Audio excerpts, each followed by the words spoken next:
Hi, I'm Reza Vazi and I'm going to present the paper Dark Side of Digitalizations, Who to Blame, Users or Providers. I'm sorry that I cannot be there in person. I have to teach a class Sunday morning in Atlanta and I had to leave for airport on Friday afternoon, which this session was scheduled for. So the idea of this paper came to me when I started reading through literature and see that there are a lot of studies on user characteristics on the dark side. What makes users more prone to showing addictive behavior or to be anxious as a result of using social media and digital technologies. There were some also on technology characteristics and design characteristics, and some on the interaction of these characteristics on personalities.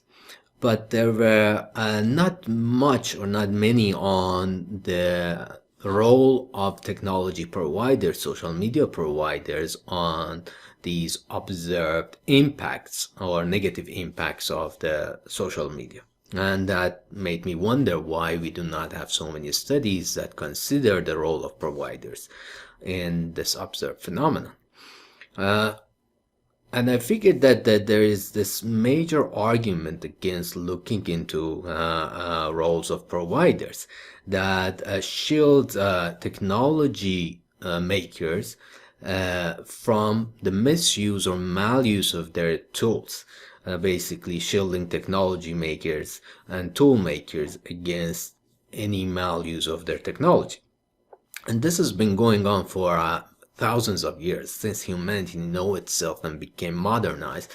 We followed this rule. We are not going to go and hold a knife maker responsible for his or her knives being used in negative ways. The same goes for today's technology, apparently. We cannot really hold corporations who create these tools responsible for the same logic. Another example that is given in this context is that we cannot go after the car manufacturer if the person, the driver speeds or the driver is involved in an accident, unless the accident is caused as a result of some design issues or manufacturing process issues. So the logic appears to be solid, but there is something that is different today, and we need to consider that. Now, I want to question this logic using two perspectives. One is the ontological transgression of AI and the technology of today, and the other relates to the human perception of reality. So today's AI is not like the technology that humans created for many, many years. It is not a passive technology that needs a human operator all the time. It's a fundamentally active technology that can make decisions and implement them on their own. We are seeing a kind of ontological transgression of things. For the whole human history, things were things, humans and animals and living things were living things. There was a clear existential and ontological boundaries between these two. But for the past few years, we see that this boundary has been relaxed, and the tools that we created are transgressing that boundaries. Now our tools are no longer completely passive. They can be active. They can do things on their own without human intervention. So we cannot just treat this technology that is fundamentally and ontologically different from the technologies of the past using the past logic. We need a new way of looking at this technology. The other perspective is about a human perception of reality, how humans perceive reality. Addiction is a reality. Anxiousness is a reality for humans. So how they perceive this reality is very important for us to consider. There are different camps and different schools of thoughts about the human perception of the reality. The positivist camp states that reality is something objective, it exists out there, and our perception of it is only limited by our sensors and by our means of measuring and seeing the reality. And as if we improve the sensors, we reduce the error, we can capture more of that reality. The interpretivist school, on the other hand, believes that reality is something subjective, and it cannot exist independent of its observer. Mostly everything is due to our perceptions or our representations of what is out there, that there is nothing meaningful out there. But there is this school of thought that is in between. It's called betweenness. Reality has a betweenness way of characteristics. For example, if we look at a corpus, a dead body, different people will construct different realities.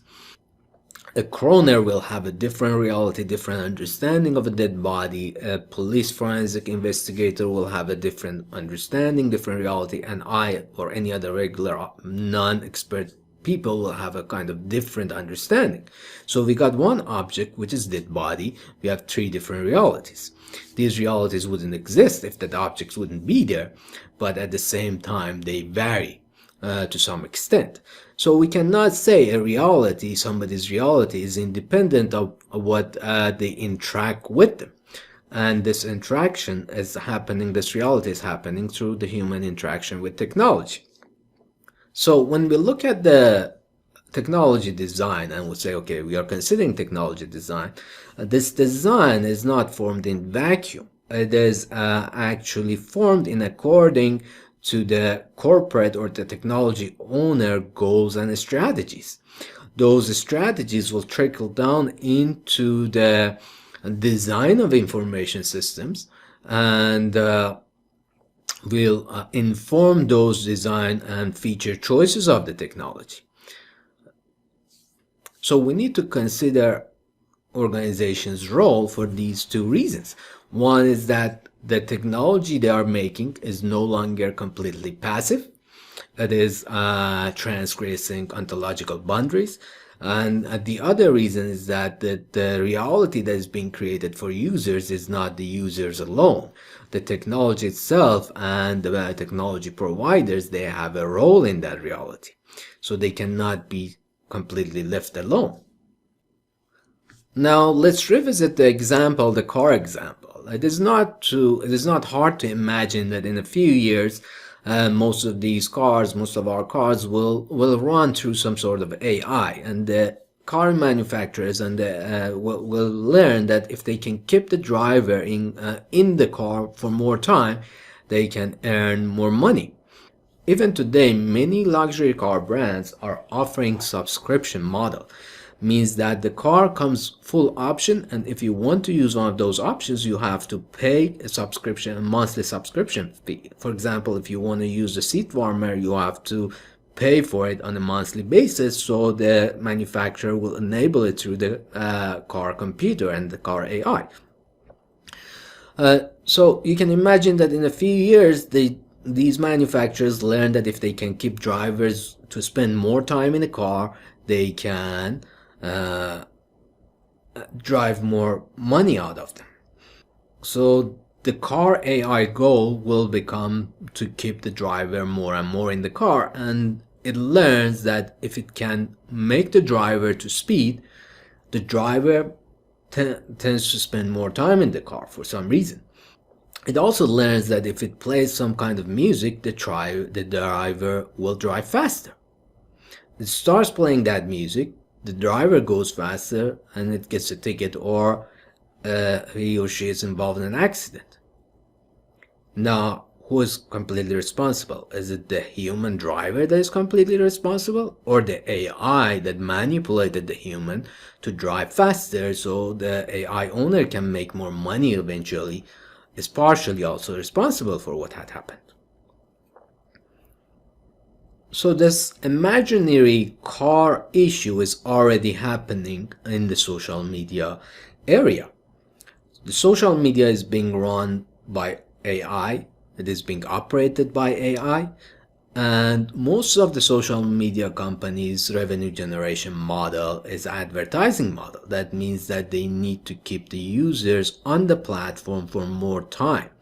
As they can increase the engagement time of the user with the platform, it can lead to more advertising revenue and more profits. So the AI goal is to keep users more and more engaged with the platform.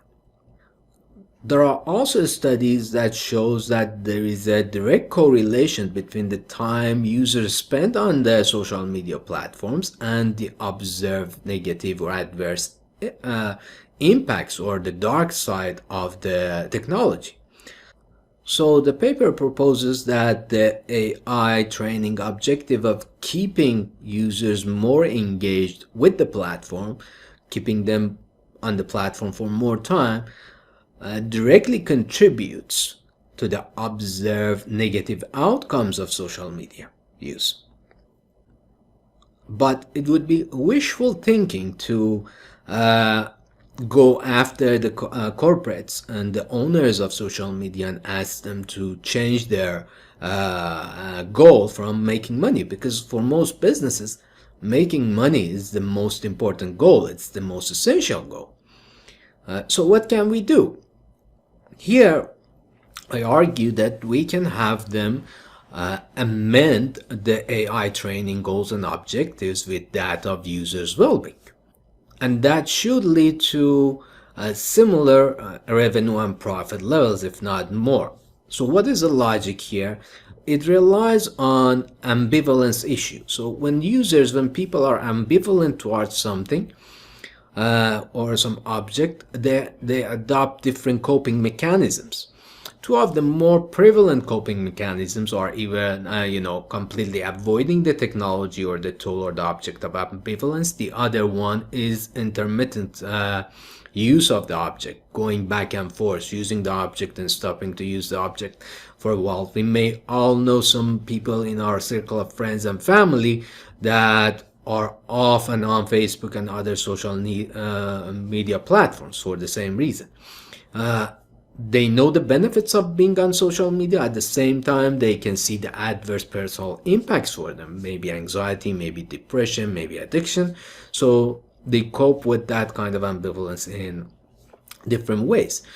The theory suggests that if a technology maker can reduce users' ambivalence toward the technology, it can lead to more adoption and use of the technology. And this is not only limited to information technology or IT. It can be related to any technology. For example, in the marker technology, we want to give marker to our kids so they develop hand and eye coordinations and become more creative. At the same time, we dread that they will mark on the walls. So a marker that can be easily cleaned off from the walls will become adopted more and more. In fact, the whiteboards and whiteboard markers was as a result of resolving that kind of ambivalence. When you resolve users' ambivalence toward the technology, it theoretically and empirically should lead to more adoption and use of that technology. So amending the AI goal with that of user well-being should also resolve users' ambivalence toward using social media to some degree. Now they know that if they start using it in a negative way, or if the AI senses anxiety from the use pattern, the AI adjusts itself, will provide different feed, and the user will start feeling better. So that can lead to higher adoption rates and should eventually lead to similar revenue levels for these organizations. And we also know that it is possible to do that today. The AI today is capable of reading and classifying emotions. The most prominent example is through facial expressions, but we have enough data to be able to discern different usage patterns and classify them into anxious, depressed, or addictive usage patterns, and then have the AI to adjust itself, its content, its warnings, and many other things to help the user to overcome those negative outcomes instead of only focusing on keeping the users on the platform for more time. So these were the two main propositions of the paper. I'm really hoping this paper starts some sort of discussion among information system scholars. There has already been many discussions in the law literature on what to do, but we need to start to have these discussions among ourselves and maybe start looking into corporate roles and responsibilities toward users and towards the observed adverse outcomes of the social media. Due to the time limitations, I cannot go in more details and more examples that I have provided in the paper, but I would be happy to answer any questions that you may have, either through a Zoom call or if you email me. I'm very open and receptive and excited to have these discussions with anybody who's interested to do more research in this area. At the end, I wish you all well and a very pleasant stay for the rest of your time in the conference.